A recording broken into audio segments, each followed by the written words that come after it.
있겠습니다.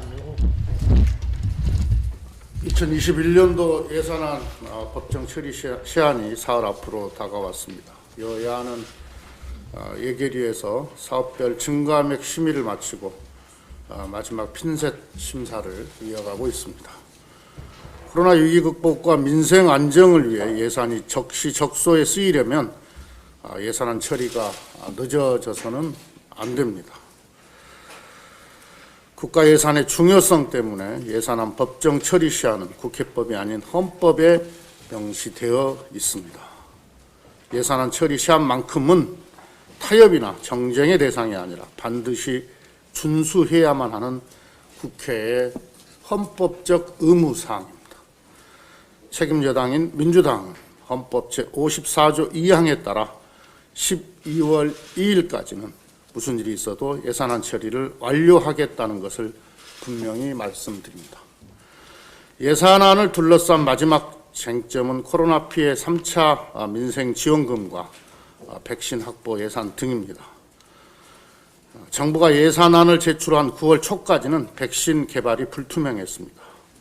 정부가 편성했던 예산은 3천만 명분의 예방 백신 접종 물량입니다.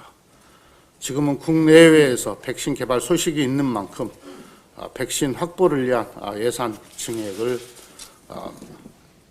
불가피합니다. 민주당은 백신을 최대한 확보하고 백신과 치료제 개발 속도를 높이는 데 필요한 만큼 본 예산을 증액해야 한다는 입장입니다. 코로나 3차 유행으로 인한 맞춤형 민생지원금도 설 전에 지급할 수 있도록 본 예산에 반영하도록 하겠습니다. 국민의힘에서는 한국판 뉴딜 예산을 삭감하자고 주장하고 있습니다. 이는 낡은 사고에 불과합니다. 전 세계가 코로나 위기 극복과 동시에 미래에 과감하게 투자하고 있습니다.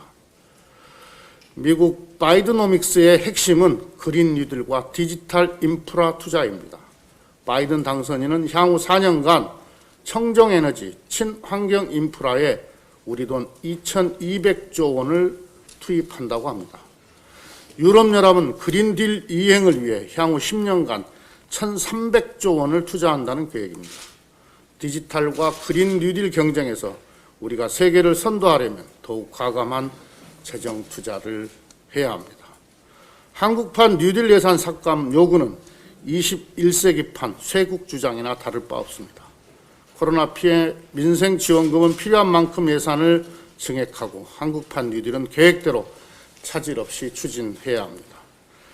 국민의힘은 한국판 뉴딜 예산 삭감 주장을 철회하고 법정 시한 내 예산안 처리에 협조해 주기를 다시 한번 당부드립니다. 윤석열 총장에 대한 징계위원회가 2일 개최된다고 합니다. 현직 검찰총장의 징계위 해부는 윤석열 총장이 초래한 자업자득입니다. 윤 총장은 검찰개혁에 대한 국민의 기대와 달리 수사로 정치를 하고 국정에 개입하며 사법부에 대한 불법 사찰의 행태를 보였습니다. 즉 정치검찰의 행태를 보였습니다. 윤석열 총장의 이런 상황은 검찰을 통치기관으로 착각한 특권의식에서 출발했습니다. 불행하게도 검찰은 우리 현대사에서 정권을 유지하는 통치수단으로 기능해오기도 했습니다. 군사정권 시절부터 시작된 검찰의 무소불위의 특권적 형태와 정권 하수인 역할은 결국 검찰개혁을 불렀습니다. 그러나 검찰은 개혁을 수용해 국민의 민주적 검찰로 거듭나는 대신 권한 남용을 통해 집요하게 검찰개혁에 저항해 왔습니다. 검찰개혁의 소임을 받은 조국 전 장관이 내정되자마자 윤석열 검찰은 먼지털이식 수사와 무리한 기소로 대통령의 인사권을 침해했습니다. 또한 옵티머스 라임 사건을 권력형 게이트로 만들려고 했던 수사, 월성 1호기 수사 역시 검찰개혁을 저지하기 위한 정치수사라는 비판을 피할 수 없습니다. 혹자는 윤 총장이 살아있는 권력을 수사하다 찍혔다고 말합니다. 그러나 윤석열 총장이 지키려고 했던 것은 자신의 자리와 검찰의 특권입니다. 검사만 40명에 이르는 역대급 수사 인력을 투입하고 70여 차례의 수색을 펼치며 벌인 조국 전 장관과 가족에 대한 수사 결과는 초라합니다.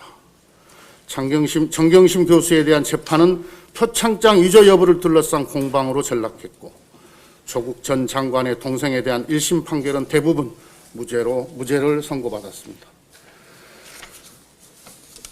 더욱이 살아있는 권력에 대한 수사를 강조하던 윤 총장은 정작 자신의 처와 장모에 대한 의혹 수사에는 공정하지 않았습니다. 검찰총장이 자신의 측근에 대한 감찰과 수사를 방해한 것도 결코 가벼운 일이 아닙니다. 사법부에 대한 사찰은 명백한 규정에 없는 불법적 행위입니다.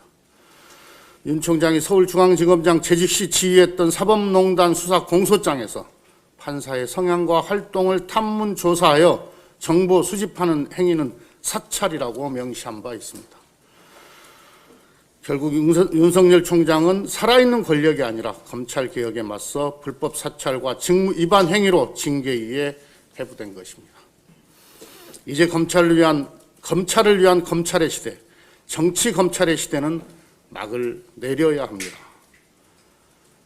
검찰이 통치기관으로 국민 위에 군림하고 국정에 개입하던 시대는 지났습니다. 윤 총장 사태는 검찰을 위한 검찰의 시대가 종언을 구하고 있음을 보여주는 사건입니다. 지금은 검찰이 검찰총장에 대한 징계위 회부에 반발하는 대신 스스로를 돌아볼 때입니다. 국민들께서는 검찰이 스스로 사법정의의 민주적 집행자로 거듭나기를 바라고 계십니다. 관행이라는 이름으로 자행해온 과거를 자성하고 국민 검찰의 시대를 국민과 함께 열 수 있기를 기대합니다. 2021학년도 대입 수학능력시험이 3일 앞으로 다가왔습니다. 하지만 코로나 확산세로 인해 수험생과 학부모는 애가 타들어가고 있습니다. 어제 문재인 대통령께서 수능 시험장을 찾아 방역 준비 상황을 점검한 것도 학부모의 심정을 헤아렸기 때문입니다. 수능 시험은 49만 명에 이르는 우리 학생들의 꿈과 미래가 걸린 시험입니다. 그런 만큼 교육당국의 안전한 응시 환경 조성에 사활을 건다는 각오로 방역 관리에 총력을 기울여 주시기 바랍니다. 또한 확진이나 자가격리로 인해 시험을 보지 못하는 일이 없도록 별도 시험실 등 대비책도 다시 한번 세심하게 점검해 주기 바랍니다.